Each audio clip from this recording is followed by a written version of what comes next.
ఏమంటున్నారు బాబు? నా కూతురికి ఎంత కష్టం వస్తే పోలీస్ స్టేషన్ మెట్లెక్కుతుంది. మీ కూతురు కష్టానికి కారణాలు వెతుక్కుంటుంది. చిన్న విషయాన్ని భూతద్దంలో చూస్తుంది.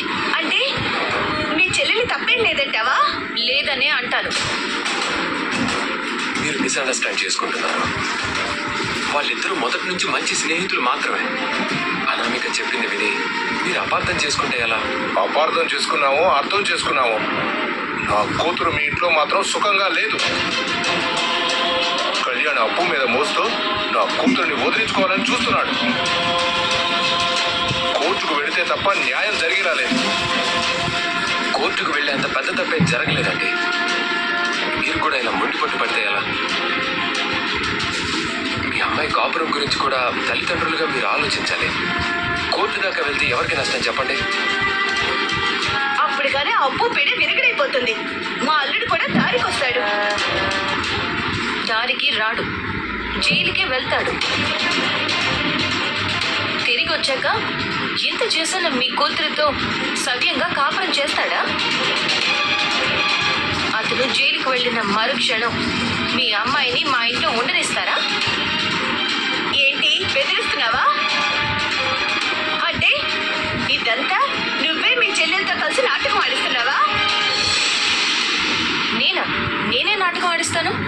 మా అనామికని దూరం చేసి మీ చెల్లెల్ని కళ్యాణ్కిచ్చి పెళ్లి చేయాలనుకుంటున్నావేమో.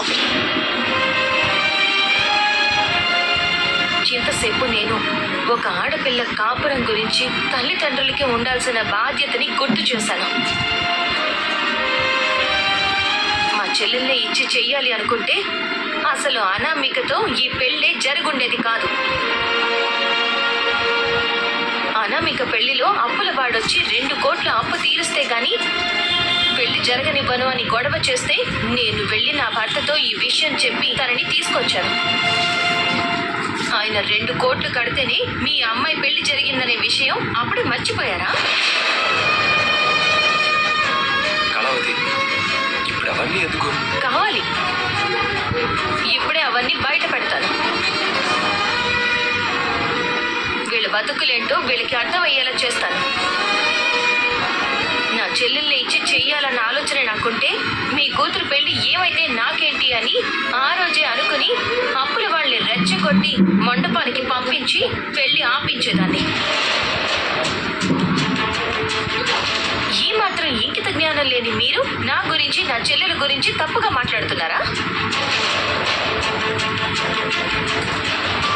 ఇన్నేళ్ళు వచ్చే ఎందుకు? ఏట్లో పెట్టనా గూట్లో పెట్టనా?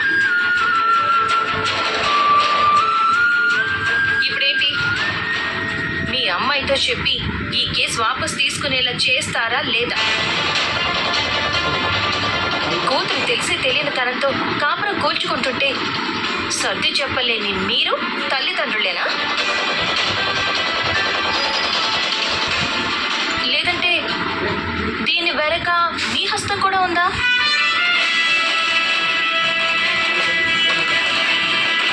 మీ మొహాలు చూస్తే ఖచ్చితంగా ఉందని అనిపిస్తుంది. అదేంటి, మాకేం తెలీదు. మీకు తెలుసో లేదో ఇంకా సేపట్లో బయటపడుతుంది. ఇంకొక విషయం, మీరు ఎవరికీ తెలియకుండా మా ఆయన దగ్గర తీసుకున్న ఆ 2 కోట్ల విషయం కూడా అందరికీ తెలిసిపోతుంది. నా భర్త తలుచుకుంటే ఒక్క ఫోన్ కాల్ చాలు. నువ్వు, నీ భార్య, నీ కూతురు లోపలికి వెళ్ళి నా చెల్లెలు, నా మరిది బయటికి రావడానికి. కానీ ఆ నువ్వు చెయ్యలేకనా? ఆయనే గనుక ఏమైనా చెయ్యాలి అనుకుంటే మీరంతా పూచిక పుల్లలో కొట్టుకుపోతారు. కానీ ఆయన తమ్ముడు సంతోషంగా ఉండాలని, మీ అమ్మాయితో మళ్ళీ కలిసి కాపురం చెయ్యాలి అని కోరుకుంటున్నారు. ఆయన మాటని లెక్క చేయకపోతే నిమిషం పట్టదు మీ బ్రతుకులేంటనేది రోడ్డు మీద పడ్డానికి. Be careful. కళావతి, ఏంటిది? లేకపోతే ఏంటండి? అయినా ఇవన్నీ వాళ్ళతో చెప్పడం ఎందుకు? మనం చేయాల్సినవి మనం చేద్దాం. వీళ్ళ బండారు మొత్తం బయటికి లాగుదాం. మీరు రండి. అమ్మా, ఏంటమ్మా నువ్వు? అయిన వాళ్ళ మీద కోపతాపాలు శాశ్వతంగా ఉంటాయా? చూశాకే అర్థమైంది మా అమ్మాయిదే తప్పు. దానికి బుద్ధి లేకే ఇంత పని చేసింది. మేము పిలిచి గట్టి పెడతాం కదా. మీరు పచ్చగడ్డే పెట్టుకుంటారో ఎండుగడ్డే పెట్టుకుంటారో మాకదంతా అనవసరం.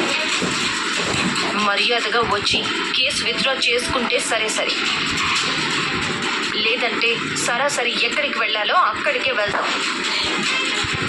అయ్యయ్యో, మా అనామిక చెప్పింది విని మేము కూడా అపార్థం చేసుకున్నాం తప్ప మాకెవరి మీద ఎలాంటి కోపం లేదమ్మా.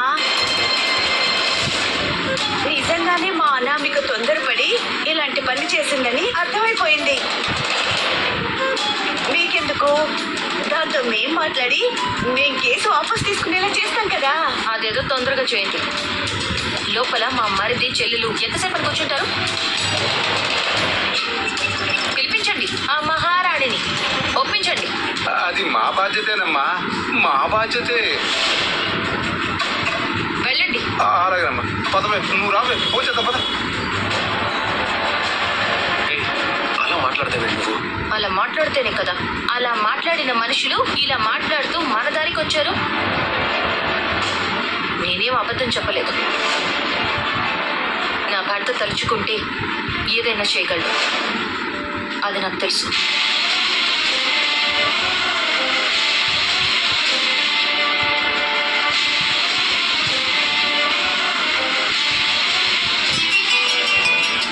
హలో నాన్న, అనామిక, చూసారా ఎంత కనుక